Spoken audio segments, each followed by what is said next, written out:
Today is a really good day to have a really good day. Now, a friend of mine has said that to me for years. And the first couple of years that she would say that, I would just kind of think, yeah, there she goes again. And then I started thinking about it, consistently over the years, I've watched her take any kind of circumstance, and she's been through the ringer, just like you and I have been. All of us have been.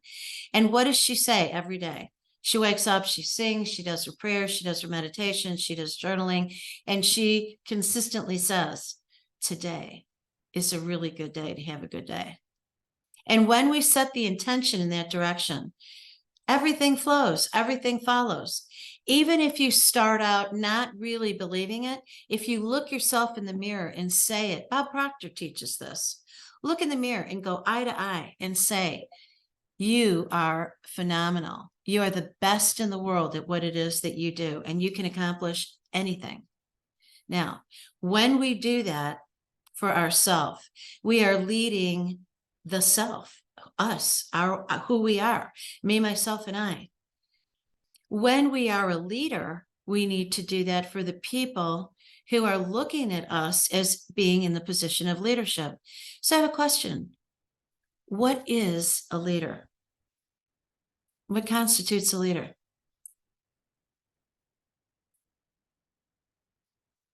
I've interviewed thousands of people over the decades of my career. I've surveyed thousands of people over the decades of my career. And people give a multitude of answers. Oh, a leader is your boss. A leader is the politician. The leader is the scoutmaster. The leader is the teacher. All wrong. They might be in a position of authority over you, but that doesn't mean that they're your leader. A leader has followers. That's the only thing that matters when it comes to a leader.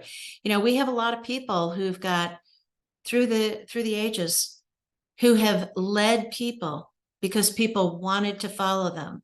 And they were not in a position of official leadership, but they had all the characteristics of a leader. And what is that?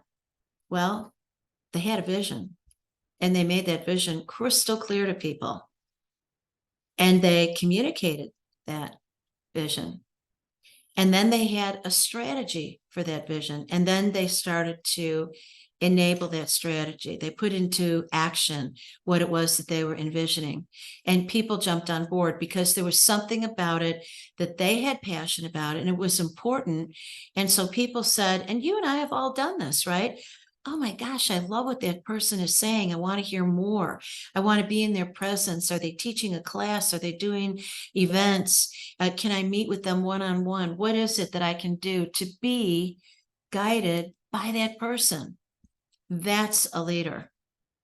So leadership is phenomenal.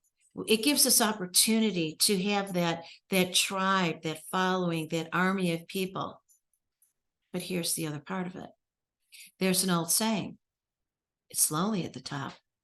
When you are the leader and you are in charge of everybody's confidence and feelings of enthusiasm, you have absolutely got to have your head on straight all the time, in front of them and amongst them. Now, it's okay if you are on occasion vulnerable or admitting that you were mistaken about something, but you can never be so shaken that they feel insecure, frightened, and no longer trust your leadership. Our leader is broken. That's how a coup happens. Or I actually really want to be the leader, so I'm going to start a coup, and I'm going to make sure that people know that this person is incompetent or confident or whatever. The point is, being a leader is a position of envy for most people until they're in the position of leadership. And then, what the heck? Who am I going to talk to? There's all these things going around. I'm faced with all these decisions and pressures and responsibilities. I wake up in the middle of the night thinking about the people that I'm leading and the mission that we're on. And leaders are frequently the people who, they really assume the role. You, if you're a leader, you assume the role. And who do you talk to? I mean, really, Who do you really converse with about what's going on and how dramatic it is, especially when things are really, really tough? I remember in the crash of our country's housing, what was it, 2008? And I was in the C-suite of a couple of different mortgage companies as their consultant.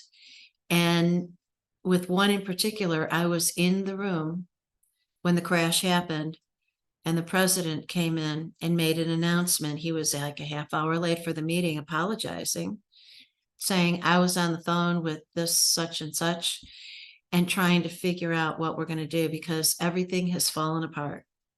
Now, that was a meeting where everybody in that suite looked sick and overwhelmed.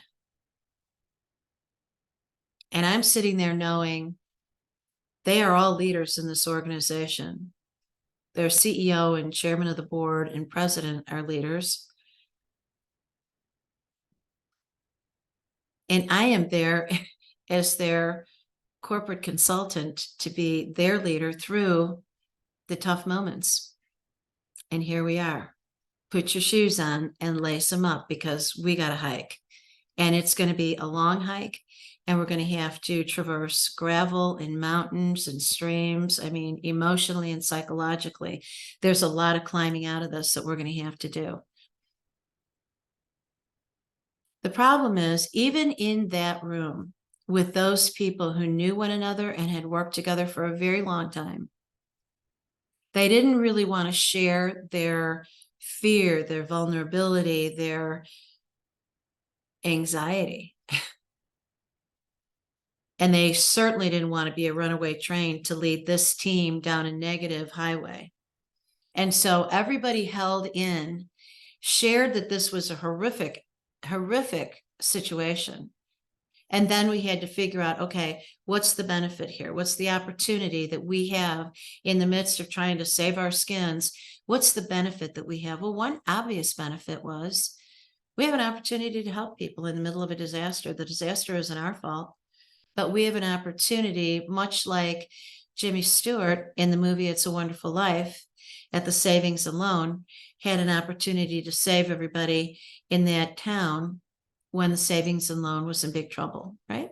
If you haven't seen the movie, I would suggest that you rent it and watch it. It's a beautiful story about leadership, the ultimate leadership. He was in massive trouble. He almost lost his mind because of it. And yet he was so passionate and so genuine and so true that people just came in and they, instead of wanting to withdraw all their money, they brought in buckets of money to try to facilitate what was wrong with what was going on. That's an indication of genuine leadership. Now, who did he talk to? Well, during all that in the movie, he talked to a fictional character, depending on your perspective, who was an angel who came to save him.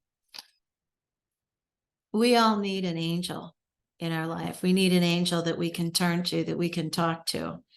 And we need to recognize who it is who's qualified to do that and to be that.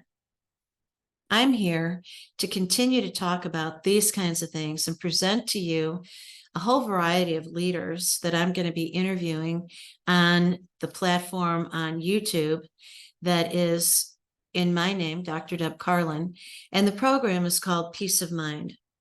And it's peace of mind because the one thing that leaders need more than anything else in order to be effective leaders, peace of mind. Peace of mind. I've been in leadership positions across the course of my life, by default, by volunteerism, by vote, by appointment, and I love it. And sometimes I get tired, but I always feel the honor of being in a position of commanding better of myself for the benefit of those people who are following what it is that I'm doing for whatever the cause is. So in my business, Partners in Excellence, we really do come together and partner, me and my clients or client, And we determine what is the reach to excellence. Where is it that we want you to land? And then how do we get there? What's in the way? And how do we get through that? And how do we land where you want to be? And part of the way that we do that is by knowing that when we get to where we think we want to land, true, genuine excellence is saying, okay, we've gotten here. Now what? No, what's next? And we keep reaching and reaching.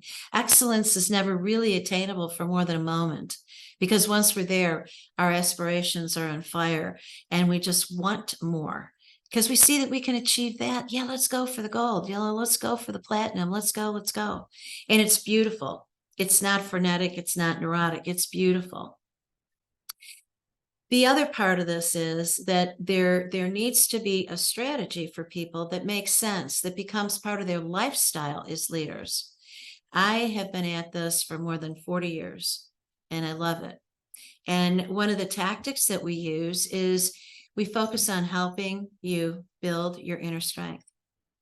Now, if you're curious about that, just Google Build the Strength Within, or Google my name, Dr. Deb Carlin, and you will see Build the Strength Within. I invite you to look at that. And even if you don't take steps to join me in that publication and that program, I invite you to sit quiet and contemplate. How do I build the strength within? What have I done over the course of my life to build the strength within?